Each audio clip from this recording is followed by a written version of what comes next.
nongeye kuba ikaze abadukurikiye kuri Eshuri TV. Eshuri TV ni YouTube channel ibagezaho amasomo agiye atandukanye uko maze kubimenyera. Amasomo muri electronic, amasomo muri gastronomy n'ibiganiro bigiye bitandukanye. Uyu munsi muri studio za Eshuri TV turi kumwe na mugenzi wanjye Seti Ndacyayizera. Amakuru y'iminsi. Amakuru ni meza. Cyeka twatumaze igihe tutageza abantu ibintu byerekeranye n'ikoranabuhanga. Uyu munsi tugiye gukorana ikiganiro ariko ndabona umeze neza. Uyu munsi turi ku itariki 14 z'ukwezi kwa kabiri. Ubona sinajambari. Ni umunsi mpuzamahanga w'abantu bakundanye. Reka nguhe amahirwe uwifurize abantu babiri. Abantu batabyibukaga, uyu munsi ni umunsi wa Saint Valentin w'abantu bakundanye. Kuri wowe ufite sheri wawe isabukuru nziza Saint Valentin, niba ariko babyita simbiza ko Happy Valentine Day. Isabukuru Saint Valentin nziza kuri wowe Tina, Saint Valentin nziza kuri wowe Babazo, aho uri hose. Saint Valentin nziza kuri wowe Melissa, ndetse Saint Valentin nziza kuri wowe. Cyangwa nawe ufite. Urakoze cyane. Reka nanjye nifurize Saint Valentin ku bantu bose bari kumwe n'abakunzi babo muri uyu mwanya bameze neza. Mugire umunsi mwiza. Ndifuriza kandi Saint Valentin abantu bose bitwa ba Narcisse. Abantu bitwa ba Narcisse aho bari hose bagire umunsi mwiza wa Valentine's Day. Kwagira ngo hari akantu kuri ba Narcisse kaba kari bo Narcisse, ba Narcisse hari umusizi w'umugereki witwa Kono. Niwe wanditse igitekerezo bwa mbere ku musore witwaga Narcisse, ngo igihe kimwe yagiye kunywa amazi ku mugezi, arangije yirebye mu mazi, abonye ishusho ye arayitegereza neza, aravuga ngo isi yagize amahirwe ko yarabonye umuntu umeze nkawe. Urumva Narcisse rero ni umuntu ugira confidence, ugira kwiyumva koko, kandi ni ibintu biba ari byiza mu buzima kumva ku isi ifite umugisha ko bigufite. Narcisse rero icyo gitekerezo cyaranshimishije cyane, kwireba ukavuga ati isi yagize amahirwe yo kugira umuntu mwiza kabisa nkanjye. Yagize amahirwe. Imbora yari kubigushije cyane. Nuko meze neza ariko ndabibona nta kibazo. Meze neza. Nubwo nabuze umukunzi unsohokana ariko meze neza. Ahubwo se kuki ntawe wasohokanye? Nuko nawe mfite. Okay, uyu munsi rero tugiye kuganira ibintu bitandukanye, ariko nkuko twari twababwiye ko turi bukore live, hari ibintu byadutengushye, ariko turabizeza ko biri buze kujya bikemuka. Ubutaha live tuzayibagezaho neza rwose. Yego. Nanjye shirongera nambwiye ko uyu munsi ari live ariko ihangane live nawe gutaha. Hanyuma Seti, mu bintu dukora, iyo dukora ibi biganiro by'ikoranabuhanga, iyo twigisha, hari umusaruro. Uyu munsi tugiye gushyira hanze video ya 70 irimo ubutumwa, irimo amasomo agiye atandukanye, kugira inama abantu uburyo bafata neza ibikoresho by'ikoranabuhanga. Hanyuma ubona hari umusaruro bitanga, hari feedback ubona nziza, kuko feedback ziraboneka nziza cyane, kandi niyo mpamvu nyine tuba turi hano, kuko tutabona feedback nziza twajya tugahagarika ibyo tuba dukora. Feedback ziraboneka, urumva twebwe turakora tukabibaha bakabibyaza umusaruro abaturage bari hanze. Babibyaza umusaruro ko benshi baranyandikiranye akambwira ati mwarakoze hari ikintu kiniki kuri wendo televiziyo ugasanga irasa nabi, umwana yacu ko jagiye mu password atazi muri factory settings za televiziyo, ugasanga arebye kuri video twagiye dushyira hanze nawe arongeye televiziyo ayikoze neza irakeye, nirwa agiye ajya mu batekinisi. Feedback ziraboneka neza cyane. Niyo mpamvu ngira ngo twashyizeho ubu buryo bwa live kugira ngo n'abantu baduhamagare. Nimero twari twayitangaje kugira ngo abantu baduhamagara aho bari hose hatandukanye. Ariko ntibacike intege n'undi bajye batwandikira kuko nimero ziraza kuba na comments. Yego. Ariko ubutaha turabizeza ko bizakunda, live igakunda.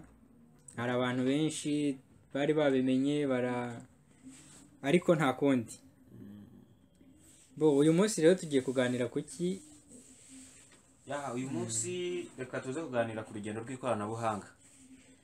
Ku rugendo rw'ikoranabuhanga hari byinshi cyane nyine muri kugenda mubona, ariko hari n'byinshi tuba dushaka kumenya aho byagiye biva, mbese tumenye imva n'imvano y'ikoranabuhanga turi gukoresha kuri uyu munsi. Turebe urugendo rw'ikoranabuhanga kuva nko mu 1765 kugeza ubu none kugeza uyu munsi. Urabona ko umuvuduko w'iterambere uri hejuru cyane.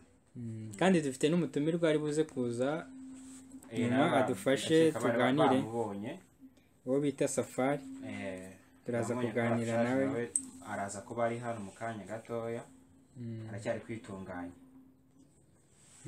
Mu 1765 turareba uwitwa James Watt, yari umwongereza mu mujyi neza Manchester. Abantu bafana mu mupira i Manchester. Uyu mugabo James Watt yashyize hanze imashini y'ikoranabuhanga yitwa Vapeur.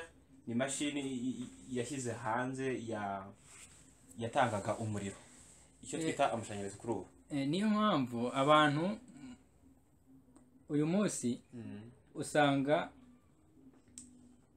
ikoranabuhanga riri ku muvuduko ukomeye, kubera abantu bagiye batekereza bagafata umwanya bakavumbura bagashakisha.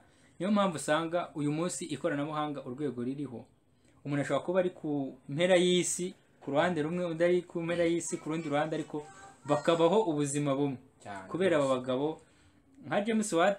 Iyi la machine à vapeur yayikoze muri buriya yayikoze imyaka yabanjeho, ariko 1765 nibwo yashyize hanze ku mugaragaro. Iyi mashini rero yahinduye ubuzima. Ni urugendo twatangiye rw'abantu aho amashanyarazi yari amaze kuboneka, cyangwa se electricité yari imaze kuboneka. Imbaraga zakoreshwaga n'abantu mu bikorwa byabo bya buri munsi batangira kuzikoresha ya mashanyarazi. Urugero mu gukura amakara, gukura donc imirimo yose y'ingufu itangira gukoreshwa amashanyarazi. Bakora amamashini agiye atandukanye atunganya ibintu bigiye bitandukanye. Iki gihe rero James Watt mubona nk'umuntu ahubwo wazanye iterambere kuri isi, kuko ibintu byinshi kuri ubu ngubu tubikora twifashishije ingufu z'amashanyarazi. Bavuga ko aha muri Manchester yari ville ntoya, wari umujyi ariko ukiri hasi, utuwe n'abantu bake. Ko bavuga ko muri iki gihe Manchester n'abandi bahakikije nyine hari harimo abaturage 20,000, ariko amaze gukora iyi mashini, atangiye gutanga umusaruro uturutse kuri ya mashini, abantu benshi bagenda bimuka bazi Manchester, baza mu mujyi bakora groupage. Manchester niho hasi mu mujyi, abari bari mu nkengero zabo bavuze ati tuvuye mu byaro tugiye mu mujyi. Bagenda baza, ni ushatse bavuga ko nyine ariho kuva mu byaro baza mu mijyi kubera koroshya ubuzima bw'amashanyarazi. Mu gihe cy'imyaka igera muri 50 bavuga ko i Manchester, cyangwa se aha James Watt yari yaratangirije iki gikorwa, yari yararonshingiye ino mashini, uyu mujyi wari umaze guturwa na miliyoni 60, zivuye kuri miliyoni 20 zigeze kuri miliyoni. Urumva ko ni urugendo rwagiye rugira impact, cyangwa rwagiye rugira impinduka zigaragara zifatika ku mibereho y'ikiremwa muntu ku buryo bufatika. Amashanyarazi rero ni ikintu cyagiye gikomeza kugenda cyoroshya ubuzima, cyagiye gikomeza kugenda cyorohereza, gifasha abantu gukora cyangwa se gutanga serivisi kandi ku buryo bworohereza ikiremwa muntu. James Watt urumva ko yakoze ibintu byinshi kandi byiza. Ahubwo sasa ikindi kibazo nibaza, James Watt twumvishe ko arakoze iyo mashini, none ndashaka kumenya uburyo none umuriro agiye utanga byagenze gute.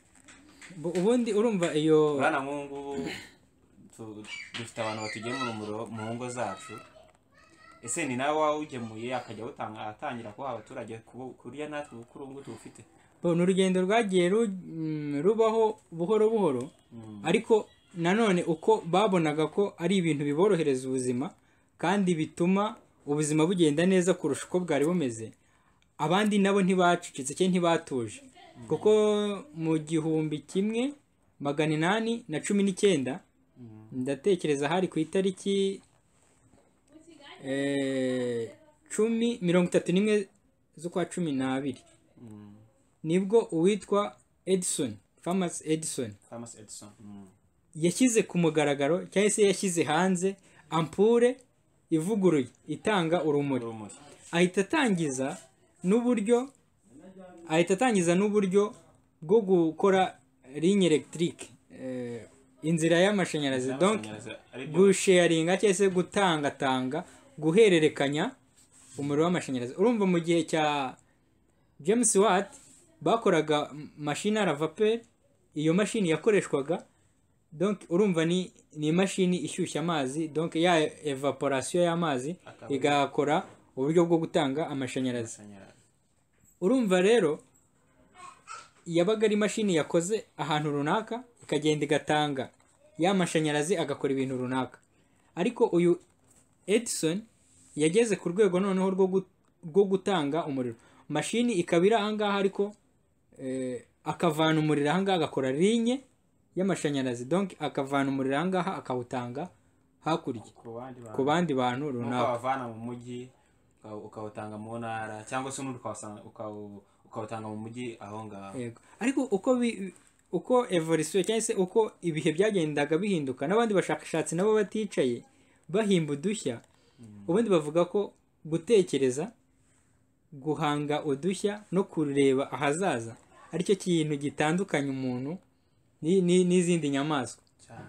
Donc nubwo ibyo byose byabaga biri kuba ubuzima bugenda bworoha, ntago abashakashatsi bicaraga cyangwa ngo barekere aho ngaho, ahubwo bakomezaga kugenda bimprovinga, bahindura. Ko tuzi ko nk'ubu ngubu ni ibintu biba bigoye cyane kubyumva ko amashanyarazi menshi ava mu bucukuzi bw'amakara. Amakara acukurwa mu butaka, amakara kamere, umutungo kamere w'isi niwo dukomeza ducana, dukonsoma, kandi nyamara mu by'ukuri ahantu abacukurwa nta yandi ajyamo, avamo. Ko nk'ubu byo ni n'ikibazo kuri nyuma, mbona tutajya tunizigamira ku mashanyarazi turadukoresha, ntabwo tuzi ngo hava azashiramo. Turakonsoma, ikiremwa muntu turakonsoma cyane nko kuri ibi ngibi by'amashanyarazi. Ubona ko ubuzima tubamo bwubakiye ku mashanyarazi. Reba mu bitaro, abantu kwa muganga, ubuzima bwose donc buri ku mashanyarazi. Ahantu hose mu bigo by'amashuri, donc ahantu hose ubuzima bwacu buri ku mashanyarazi. Urabona ko nk'iyi improvement Edison yakoze yo gukora amampuru, urabona n'aha turi muri studio ubwoko bw'amatara aba arimo byose. Ariko urumva improvement zigenda ziba, kuko nk'aya mampure turi gucana ubu ngubu aratandukanye cyane nayo kuri bw'icyo gihe. Hanyuma rero ku kintu kijyanye na consommation cyangwa se gukonsoma umutungo kamere w'isi, nk'ubu bavuga ko Indonesia ni kimwe mu bihugu bicukura amakara menshi cyane ku isi.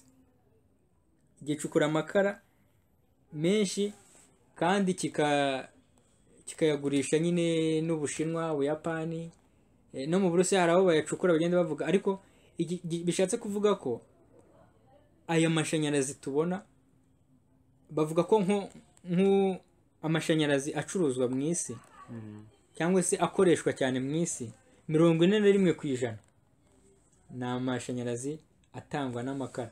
41%, urumva ni pourcentage nini cyane. Hakazamo ngira ngo ni 20%, 23 gutyo ku ijana by'amashanyarazi aturuka kuri nucléaire, hakaza na 10% by'amashanyarazi aturuka ku mazi. Ariko byose urumva ubuzima bwacu bwose tugenda, amashanyarazi ko tuyakenera tugenda tubikura muri natire cyangwa se muri karemano y'isi y'ibyo dufite. Aho biva ntabwo biba bijyaho. Niyo mpamvu haba hariho n'ikoranabuhanga. Kuri ubu ngubu ikoranabuhanga rihari nibyo gutangira kumanaginga ibintu dufite. yego Kuri ubu ngubu hari amatara yabanje kuza hari atwitaga ngo agacuma, yarakonsumaga cyane. Niyo mpamvu bwani iyi si turi kwirukana n'iterambere cyane cyane. Urumva niba ari amatara avuyeho hakazaho andi y'ubu bwoko, andi ameza atya, ari anga niyo yaje ubu ngubu. Aya nayo nkeka ko hari bwo ngubwo hari ibindi koranabuhanga rindi rigomba kuzayazamo agasimburwa cyangwa se agakomeza akora, ariko harimo irindi koranabuhanga. Nk'urugero iri tara iri ngiri mubona kugira ngo mwana kano kantu kari hano, aka kantu nagatuma ni sense, ni nka sense isensinga umucyo igasensinga n'umwijima. Mu gihe itara ryawe wasize ku gipangu riri kwaka waryibagiwe, immediately iyi sense izabona ko hari umucyo rizimye. Niba uvuye mu kazi ukavuga ati nibagiye gucana itara ryanjye, cyangwa se sindi ubona uburyo ndicana, nshobora guterwa n'abajura, iri tara ririho ino sensor ari bita LDR rizahita ryaka mu gihe hazaba haje umwijima, ku buryo wawe nta kintu cy'umwijima kizaba gihari. Umucyo uhari rivaho, umwijima uza rijyaho.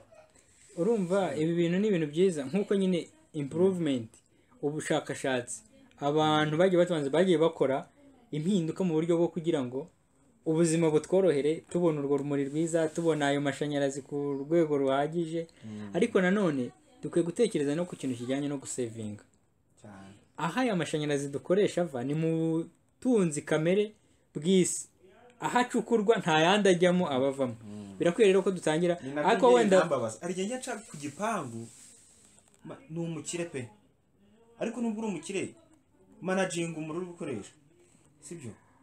Hari abantu baba ubuzerega, hari ibya bitarageramo umuriro ukoreshe, yego nibyo kukoresha, ariko nanone gerageza umanaginge. Niba ari watu wakoreshaga wenda nk'eshatu ku munsi, ukoreshe wenda imwe, bizakunda kandi ukoresha n'undi aya matara. Kandi biroroshye cyane. Na aya matara azabigufashamo, arimo ino LDR cyangwa se ino sensor isensinga umucyo nijoro. Mu by'ukuri birakwiriye ko abantu tugira iyo mentalite yo kumva ko dukwiye gusevinga. Mu by'ukuri wenda uretse nuko ayo mashanyarazi wenda ari ubutunzi kamere cyangwa se ari umutungo karemano uri mu isi tutazi ngo uzashira ryari cyangwa se, abo dukwiye no gutekereza wenda kuri generation zizaza.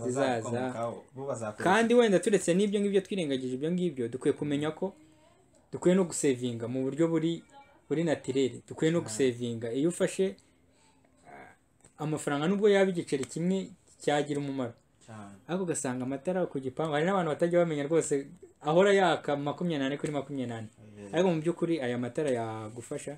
Turifuza ko tuzagerageza uko dushoboye ahantu hose akahagera mu makenkeri atandukanye. Yego, itara rifite sensor, irya tara risanzwe musanzwe mushyira muri plafond zanyu risanzwe rwose, ukarigenda ukarigura ukarifungamo hariya, rikajya rimenya ngo burije, riratse, burakeye, rirazimya.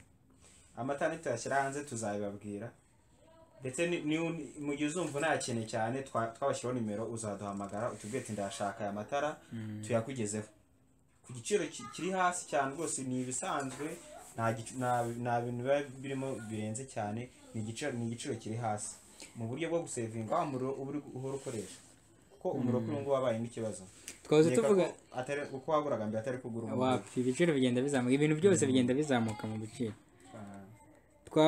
Twari tugeze mu 1865 na 19 bo ejo bundi nta myaka myinshi ishize muri 2011 ikigo cy'ubushakashatsi cy'abanyamerika NASA cyohereje icyogajuru mu kirere kigiye kujya gitanga amakuru ku bijyanye n'ibyiteganyagihe, ariko bagihaye n'ubushobozi bwo kujya gifata amashusho kigaragaza mbega ishusho y'imijyi mu isi, uko ku isi hameze.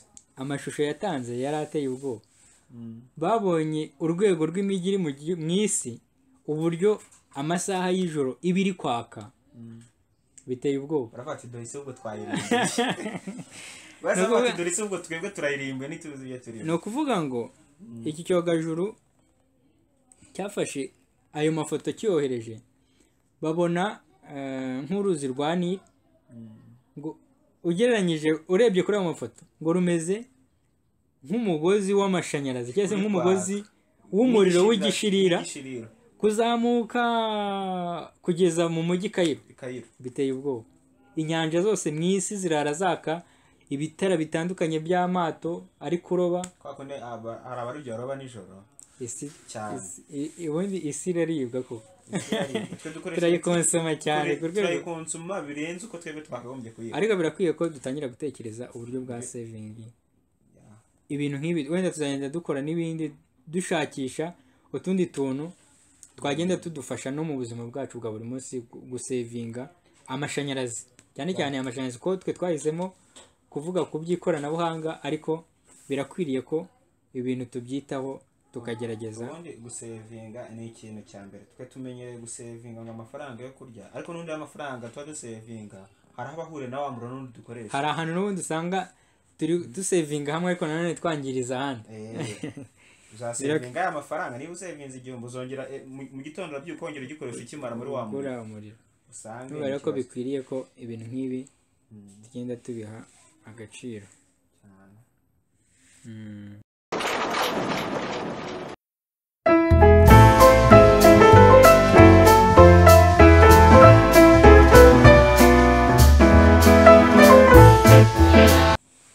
Wenda mbere yuko tuza kwakira umutumirwa, nagira ngo twari twifuje ko twazajya dutanga nimero abantu bakabasha no kuduhamagara hagati mu kiganiro gutya turi live, aho bari batandukanye.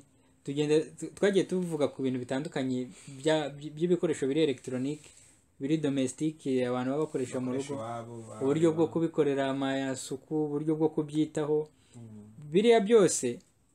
Kuko iyo urebye nko mu rugo uba ushobora gusanga 70% by'ibikoresho biri mu rugo biri ari iby'ikoranabuhanga, televiziyo, computer se, radio, amapasi. Donc ubuzima bwose twagiye nyine tubusanisha tubuhuza n'amashanyarazi. Bishatse kuvuga ko rero ni ingenzi ko dukwiye kuzajya tubana muri iki kiganiro. Ibibazo mufite cyangwa se ibyifuzo, nk'ubu ngubu ndibuka ko tujya gutekereza gukora aya matara twari tumaze kubona challenge nyinshi, aho twagiye tuyakorera bakabona birakora neza, bakabona ni ibintu bifite umumaro muri ubwo buryo bwa saving. Ariko birakwiye ko aho twakuye ibi bitekerezo mwajye muduhamagara n'ubundi mukatubwira n'ibindi mwifuza, ko nimba turi mu isi ya electronique y'ikoranabuhanga, tugomba gushaka nyine ibintu tugomba kuzajya tubagezaho, ariko by'umwihariko biba bikenewe. Ibyo mutubwiye nibyo biba ari ingenzi, kuko nibyo dushingiraho tubategurira n'ibizakurikira. Oya, nibyo abantu bose bagomba kumva ko ibingibi ari ibintu bafitiye umumaro. Bajye babireba ahantu, ndumva ahantu tumaze kuyatanga ari za Nyarutarama, ku bipangu bimwe na bimwe by'Inyarutarama, nubwo sinavuga ngo ni hose, ariko bamwe benshi b'Inyarutarama ababashije kubimenya baraduhamagaye, turabashyira amatara turayabesitarira. Ubu ngubu basevinga umuriro ku buryo hari n'undi muntu w'ahantu bita Nyabyondo, uramwibuka? Twinstariye, ariko hari imbere tugikoresha bwa buryo bundi bwo gushyiraho iyindi device ku ruhande, ariko ubu buryo nibwo buryo bwiza tugiye kujya twifashisha. Nyine ni bwa buryo bw'iterambere. Bwa mbere twashyiraga indi device ku ruhande ugacomeka imigozi nk'ibiri uw'amashanyarazi usanzwe, ariko ubu ni ugufunga muri soke gusa nk'uko bisanzwe. Ni nayo mpamvu twifuza aya matara nitubona ubushobozi tuzayatanga ajye ku makengeri nyine atandukanye. Umuntu agenda agure avuga ati ndashaka itara ryo ku gipangu ribasha kwizima, agenda afungemo nk'ibisanzwe nta kindi akoze, kandi ni ibintu bifite garanti. Natekereza nk'uriya wa Nyabyondo we twabikoze mbere, cyangwa ku kazi, urabona ku kazi bigiye kumara imyaka 2, umwaka hafi imyaka 2 bikora neza nta kibazo, kandi nta kibazo aragira. Dukwiye gukanguka tukamenya uburyo dukora save ku bintu byose dukoresha, by'umwihariko ibi by'ikoranabuhanga tubana nabyo. Umutumirwa tugiye kumwakira mu kanya. Uyu munsi dufite umutumirwa n'undi nk'ibisanzwe, ni umutekinisiye, hari ibyo ari buze kudusobanurira tutari.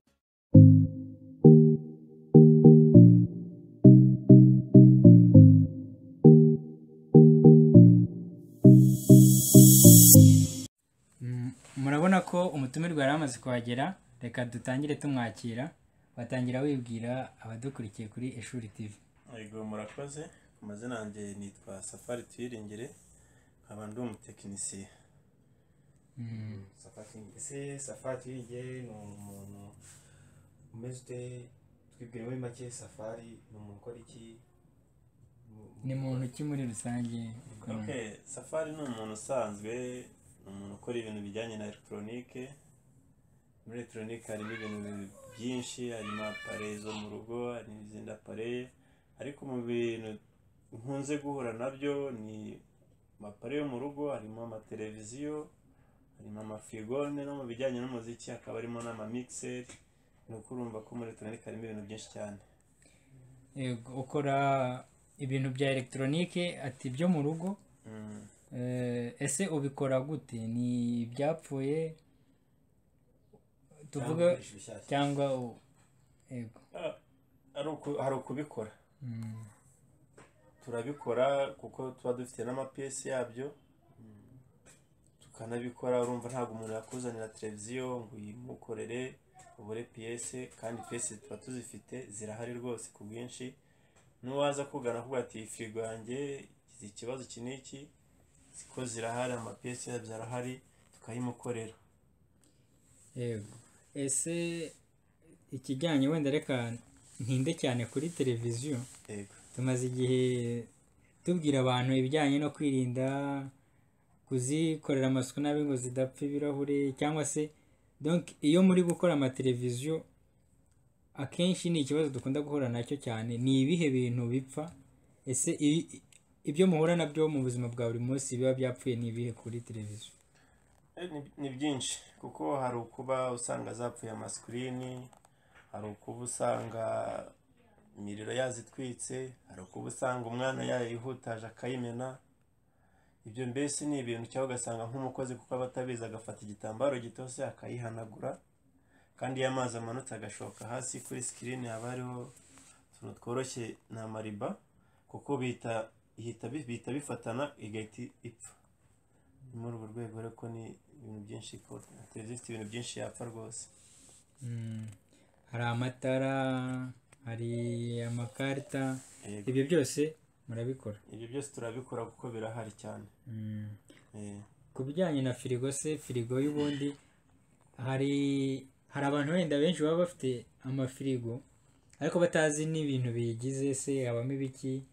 Ese donc wabasobanurira ku buryo wenda byabafasha no kuba bamenya uburyo bazitaho, wenda se kuzikorera ayo masuku, cyangwa se uburyo bazitaho kugira ngo zitagira ibibazo bimwe na bimwe? Firigo yo ni ukuvuga ngo yo itandukanye n'andi mapareye, ariko ntari mu buryo bwa electronique.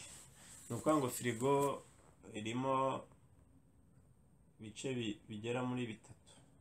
Ndi kuvuga firigo iri digitale, hari n'iziba zitari digitale, zino zisanzwe usanga ni moteri gusa, ugasanga na kondasa yayo inyuma gusa, kugira ngo navuga ko ari amatiyo kugira ngo ishyiremo bijyemo imbere kugira ngo bitange ubukonje.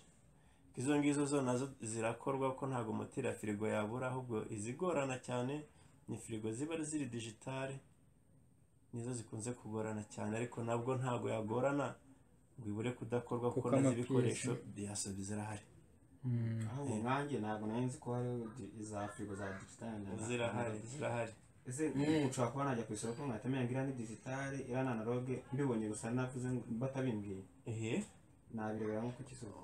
Birahari. Ni ukuvuga ngo iri digitale, ni ukuvuga ngo yo uhita ubibona, ushobora gusanga iriho ikarita electronique, ushobora gukanda ukavuga ngo ari ni bitewe na degere ushaka gushyiramo z'ubukonje uhita ubibona. Ariko ya yindi yo iri twavuga ko ari analogue, uracomeka gusa, haba harimo akantu za regulateur yayo ya manuel ugashyiraho, ariko niyo bavuga ko ari analogue, ariko iyo ngiyo nazo byose nta kibazo biba bikora kimwe. Urumva ni bimwe twaze tuvuga improvement, cyangwa se kugenda tuzamuka muri tekinoloji. Ahubwo bamugani ari natwahere tuvuga ku buryo bwo gusevinga ku muriro. kuri yo za analogue na digital zose zikonsoma umuriro kimwe cyangwa biba bitandukanye? bitandukanira kuri moteri. Kuko ntago wafata firigo ifite moteri ya wate 150 ngo ufate n'ifite wate 85 umbwire ko izatwara umuriro ungana. Birumvikana ntabwo zakonsoma. ubu izi ziri digitale nizo zifite wate nkeya cyangwa nizo zifite wate nyinshi? Biterwa nuko ntago wafata konjerateri ngo ufate na firigo isanzwe yo gukonjesha gusa. Konjerateri uzi ko yo ni ukugira ngo ibintu bibe barafu gusa bibe biri aho ngaho. urabona nk'abari abacuruza inyama baba bakeneye amakonjerateri kuko biba bikenewe ubukonje bwo kugira ngo bibe barafu ku buryo bya bintu bigomba kumara igihe. ubwo izo ngizo zifite uburyo bwo gukora ice cyangwa se urubura nizo ziba zifite na wate nyinshi, nizo zitwara n'umuriro mwinshi. ariko ngira ngo ese buriya ziriya zindi zitabyara ice ako kanya zo ntabwo zakoreshwa mu mabusheri? ubona bazikoresha bajya bashyiramo inyama? ntabwo ko udakoresheje iri ifite ice nyinshi cyane idafite zihageraho zigapfa kuko hariya ni ukuvuga ngo idafite ice nyinshi ni handi ushyiramo nk'imbuto, ibintu bijyanye n'imboga. dukeneye ubukonje buhoraho kugira ngo tudapfa, ariko nk'inyama ibishaka kugira ngo ibe barafu cyangwa nk'amafi.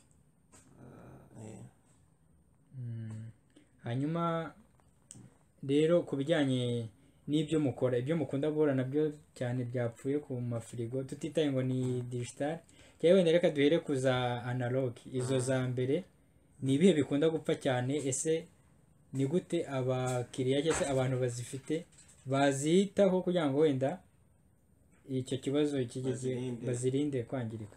ubundi urebye firigo ntago akenshi ikunze gupfa ngo wumve ngo yapfuye moteri cyangwa yagize ikindi kibazo, kereka wenda nka kwa kundi ujya gukuramo barafu muri hejuru, wenda nk'umukozi akayifata gutya akayijomba icyuma akayitobora, kuko iyo ayitoboye icyo gihe gazi ihita ishiramo vuba vuba, itangira kuvamo itazamo fuite nene gazi igashiramo vuba vuba. Ubundi firigo akenshi ikintu zikunze gupfa ni ugushiramo gaze nta kindi. ese kuri firigo hari ikintu gishobora kuba cyapfa tuvuge ngo wenda kiroroheje ku buryo umuntu yahita yikorera? ntabwo apfa kubyikorera, ntabwo wapfa kuyikora. ko nk'urugero ntabwo wareba firigo gutya ngo umenye ngo firigo yapfuye, burebe ngo umenye ngo ubwoko bwa gaze bujyamo, ntabwo wapfa kubumenya. ariko iyo usanzwe uzi gukora gutyo ureba kuri moteri ko ukamenya ngo ni firigo bashyizemo gaze imeze gute, ugahita ubimenya. wenda tubarije abantu badukurikiye kuri Ishuri TV, gaze iyo yashizemo bitabaza umutekinisiye akaza akayongeramo, hanyuma ni ubuhe bwoko bwa gaze bashyiramo? ese tubona ziriya bashyiramo, tubona ziriya bongera muri gaze bashyira mu mamodoka kugira ngo zigire ice zikonjeshe, cooling system, ubura buryo bwo gukonjesha nyine mu modoka yaba yakonje. ni ubuhe bwoko nyine bwa gaze bashyira muri firigo? ese ziba zitandukanye? ni ubwoko bumwe? umutekinisiye wese ukora mu mafirigo aba afite n'ubushobozi bwo kongeramo iyo gaze? bigenda gute? wadusobanurira. ni ukuvuga ngo ubwoko bwa gaze nka buriya bwo mu modokari bwo nta butandukanye n'ubwo washyira muri firigo ziraza mu rugo, kuko uzasanga nko kuri firigo kuri moteri uzasanga handitseho L6 cyangwa usanga handitseho L130, gutyo biba bitandukanye n'imibare. ariko niyo wawe nawe L130 cyangwa ugashyiramo L6 ntundi birakora, nta kibazo. byagira ingaruka kuri moteri? ntacyo byayitwara. ubwo akenshi ni ukuba hakwangirika utuvalves tujyana iyo gaze tuvana muri moteri, nicyo akenshi zikunda gupfaho. hanyuma iziri digitale zo ni ibihe bibazo muhura nabyo cyane? yego, ni ukuvuga ngo iziri digitale ni ukuvuga ngo yo hari, kuko yo uba usanga ifitemo usanga ifitemo power supply, ugasanga ifitemo nka command, ugasanga ni noneho hari na taburo yayo yerekana ibyo ushaka, temperatire yazamutse, nuko niba ari degre Celsius ushaka gushyiramo zigahoramo. Kuko ni ukuvuga ngo niba ushaka ibintu biguma kuri 25 ukaba ari ishyiramo, ukayishyira mu kuri sanze wenda niyo taburo ishobora kuzima ntubibone, ariko igakomeza igakonjesha. Cyangwa se niyo alimentation ko zikunda kugira amakarita alimentation, ushaka gusanga nayo yahiye, ariko izo ziraza mbere zo twavuga ko analogue zo ntabyo zigira. Hanyuma wenda sinzi niba ari ikindi kibazo ufite wamubaza kuri firigo. nanjye ndumva ari ariko wenda byinshi nanjye narinze kumenya. Reka tujye ku kintu gikunzwe cyane kandi nacyo ukunda gukora, ikintu kijyanye n'umuziki. Mixeri, amaradiyo, ngira ngo ubwo ubundi mixeri hari abantu wenda buriya sinzi nimba hari umuturage ugira mixeri mu rugo. Iyo iri mixeri yo nuko ni mu tubari, ni mu nsengero, ni device y'umuziki, ariko ahantu hakenewe output na input nyinshi, uburyo bw'umuziki bwagutse. Mixeri zo wenda hari nk'abantu baba bazikeneye, amakorari se, mu tubari se, umuntu uri gutangira wenda akabari, ahantu hakenerwa umuziki uri hejuru. Abazifite zifite ibibazo. Ubundi akenshi banza tubwire muri make mixeri. Harimo ikintu cyo kumixinga, cyo kuhuza, cyo kuvanga. Mixeri ubundi wabwira abantu muri rusange, hari n'abantu wenda ubu batanayizi badukurikiye kuri Ishuri TV. Mixeri bari iki ni wadusobanura? Mixeri ni appareil ikoreshwa mu buryo bwo gucuranga. Ucuranga bitewe n'aho uri, bitewe n'ingano y'abantu ushaka gucurangira, ko ntago waba uri hano mu rugo urashyiraho mixeri, ntago wabona hano tereka ayo mabafuri. Ni ukuvuga ngo mixeri ni ahantu uzajya kuyicuranga mu rusengero, mu tubari, mu birori runaka, cyangwa ahantu hahuriye n'abantu benshi, mbese kugira ngo uvuge bakumve utagombye kuvuga cyane, kuko yo ubwahita ibikora yongera ijwi. Ibifitemo na ampli n'uburyo bwa amplification. Waruka ngo hari mixeri hakaba na pre-mixeri. Mixeri yo bisaba kugira ngo ucishemo amajwi. Amajwi menshi atandukanye, hanyuma akabasha no gusohokera ahantu henshi hatandukanye. Wenda ushaka gufata wenda tuvuge ufite pre-mixeri, ushyizeho speaker wenda tuvuge, kandi ufite speaker imwe ushaka, kandi urashaka kubwira abantu benshi, wakwifashisha mixeri kugira ngo bumve ko ntabwo wakoresha radio isanzwe ngo byumvikane. Wakoresha uburyo bwa mixeri ko niba ifite imbaraga, kugira ngo bitewe na speaker washyizeho ko ziba zingana mu mikoro washyizeho. Mixeri rero noneho kuyikoresha nabyo wenda kadusobanura tubarize n'abantu wenda batayizi. Yo kuyikoresha uyikoresha uti? Ni ushyiraho telefoni, ushyiraho mashini, ushyiraho iki?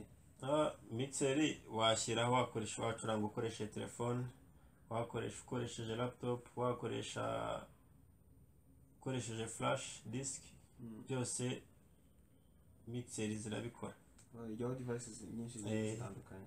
Yego. Ese mixeri zo zikunda gupfa ibiki none? Mixeri nazo zigira uburwayi bwinshi butandukanye, ko mixeri ushobora gusanga tuvuge yahiye transfer yahiye, cyangwa ushobora gusanga yahiye igice cya wenda pakete yayo, ushobora gusanga wenda yahiye kiriya gice cya hejuru cyo twavuga nicyo mix. Muri ibyo byose rero ushobora kuba wenda nk'umuntu uyicuranga watabizi, uruhande rumwe ruvuga urundi rutavuga, ko buri bifite kanari ebyiri, y'uburyo n'iy'ibumoso, ko biba bitandukaniye imbere. Hari igihe uruhande rumwe ushobora gupfa, urundi rugakomeza rugakora neza rwose.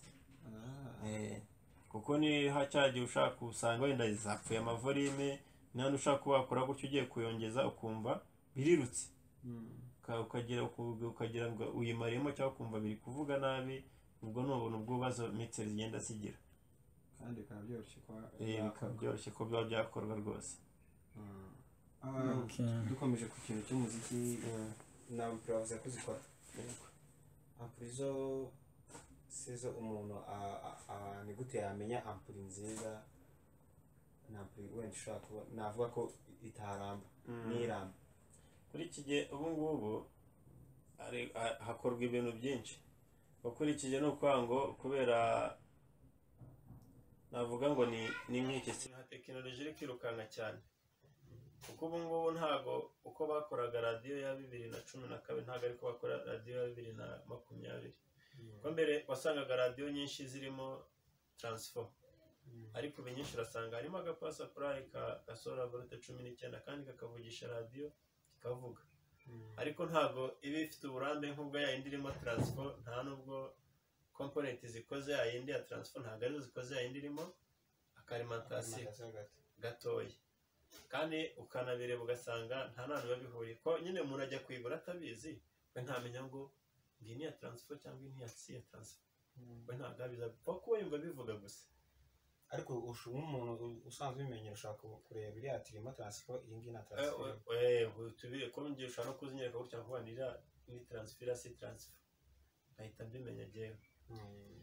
Okay, reka wenda urumva ukora ibintu bitandukanye twabonye televiziyo twabonye firigo mixeri na zampuri n'ibindi bitandukanye bya electronique watubwira ubundi abantu bagushaka bagusanga he bakubona ubwo kumbona ntabwo bigoranye ariko ushaka kumbona ni kukubwira adresse zaho nkorera n'uburyo wambonamo ko nkorera mu mujyi ari imbere y'isoko muri kazi ni kazi umuryango nimero 13 na adresse zanjye telefone ni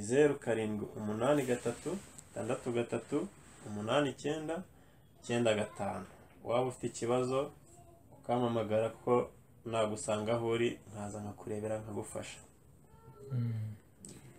Tugana ku musozo wabwira ni icyo wabwira wenda urubyiruko muri rusange kuri Ishuri TV wabagira inama se wababwira kugira ngo bajye bakurikira amasomo kuri Ishuri TV?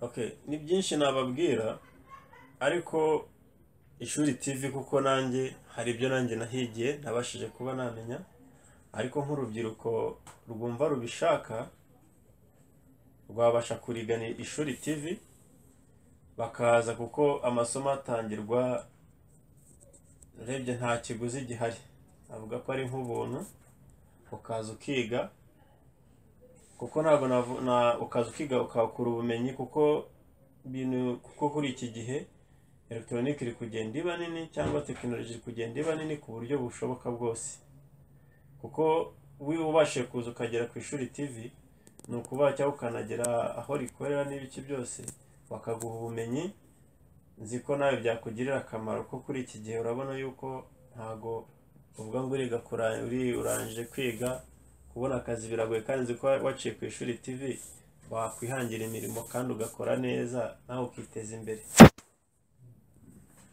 Seti reka dushimire umutumirwa wacu uyu munsi urumva ni ingenzi cyane kuba twari kumwe na Safari umutekinisiye ukorera mu mujyi Safari ko bamukeneye mwumvise nimero amaze kubabwira mwamusanga mu mujyi mwamusanga akabakora cyangwa se nawe uri mu rugo wamuhamagara akaza akagukorera ngira ngo mwabonye nimero zose twagiye dushyiraho nazo muraza niba mukenera ubufasha bundi buhanze aho ngaho umuntu yaza kubafasha. Yego Safari reka tugushimire kubana natwe. Yego namwe murakoze cyane nanjye nabishimiye cyane. Ibihe byiza.